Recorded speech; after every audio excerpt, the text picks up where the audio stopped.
PET scans, they are a way for us to use nuclear chemistry in radiology or technology program in classes that I teach.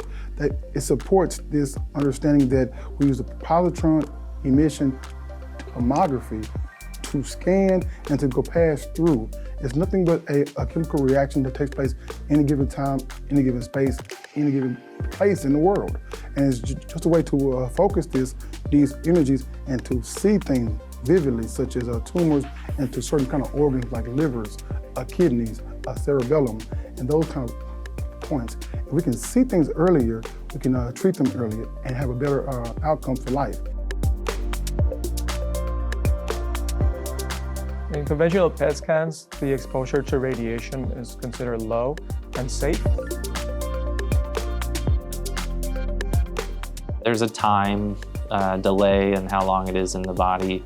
That's partly the window we use to see it in the brain, but these are things that should be excreted out, and so there's been studies where they've followed it over time, and so it's a certain time window of where it exits through the urine, and part of that hydration is to help that process.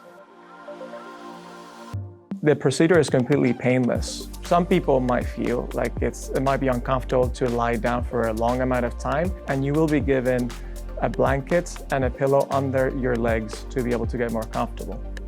Some people even fall asleep during the procedure. That's how comfortable it is for some people.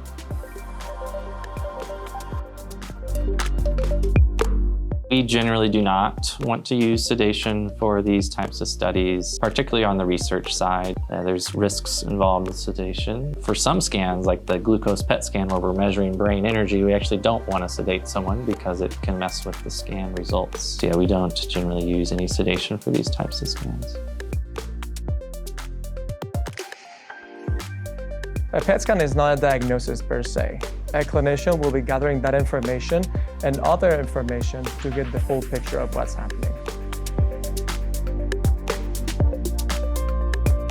PET scans within research will help us understand how the brain works, how Alzheimer's disease works, and ultimately will help us create interventions and treatments to cure Alzheimer's or prevent it. We tend to have a pretty homogeneous group, and that's something that needs to change, because if we do find something that seems to be helpful or if we're learning new information, but how generalizable is that to our patient population? I had no pain, no discomfort. It was very easy. I just would encourage anybody who has reservations to look beyond that, and ask the questions that they have. Because the technicians are very helpful and very knowledgeable.